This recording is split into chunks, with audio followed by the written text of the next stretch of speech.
juggernaut S.A. Cosby. I'm not even sure when Sean and I met, but we've known each other for years, and I'm a huge fan of his work.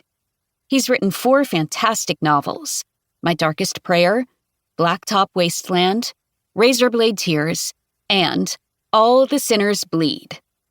The first of these came out in 2018, but he's already had an enormous impact on the mystery and suspense world with award-winning, best-selling books that have helped reshape the genre.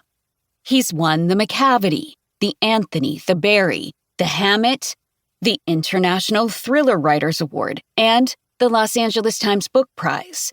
Some of these in back-to-back years. He's also a multiple Edgar nominee.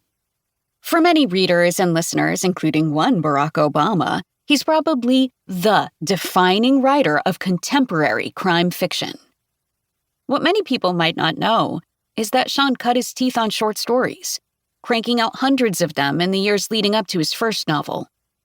He published many of these with Thuglit, which also counts many BAM's authors among its contributors. Sean may write instant bestsellers now, but he spent years honing his craft and voice in the comparatively niche world of short crime fiction. This may account, in part, for his deep camaraderie and continuous generosity with other writers. He still writes tons of short stories, by the way. I'm always excited to come across them in my reading for this anthology. He was a contributor to the Best American Mystery and Suspense in both 2022 and 2023. He would have been eligible for this year's too, but he took a year off to be my guest editor. Sean has been an extremely game partner in this process, and I am very grateful to him for his intelligence, enthusiasm, and willingness to work on the unreasonable schedule I foisted on him. I've had a wild year.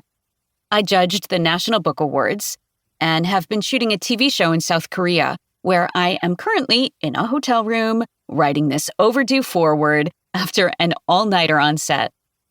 As I've mentioned in past volumes, I also have 2 small children. My first was born less than 2 weeks after editor Nicole tapped me for Best American. Because of all the above, I've gone 5 years without working on a novel. Editing this series has kept me connected to my people and my love of crime fiction. I will never get sick of reading fresh stories and working with writers like Sean. This is my 4th anthology, so I knew where to find eligible stories, and helpfully, writers and editors knew where to find me. I read through every issue of Ellery Queen and Alfred Hitchcock's Mystery Magazine, as well as Akashic's collection of noir and genre stories.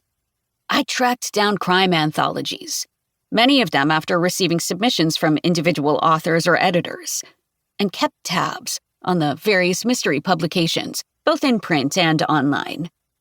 I also hit up editors of literary journals for crime or crime-adjacent stories.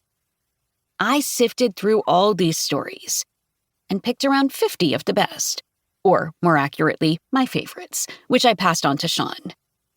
He read them as fast as I could get them to him, and he chose his favorites. We had an 11:30 p.m. Zoom meeting on maybe the last possible night before selections were due, and finalized the list, sharing our thoughts and gushing about these spectacular stories. I'm proud of all our work here and grateful for the chance to share these outstanding stories. I hope you enjoy them as much as I did. Steph Cha. Read by Stacy Gonzalez. Copyright 2024 by Steph Cha. Introduction. The summer after I graduated from high school, I went to the library to get some books for the weekend. Yes, I was the kind of kid who got books for the weekend instead of being invited to parties. Anyway, as I was perusing the shelves, I came across a book of short stories called The Best American Mystery Stories, edited by Sue Grafton. At this time in my life, I knew I wanted to be a writer, but I wasn't sure what genre was best for me. I loved horror novels and sci-fi and fantasy. However, my heart always seemed to come back to mysteries, to crime fiction. Before that day,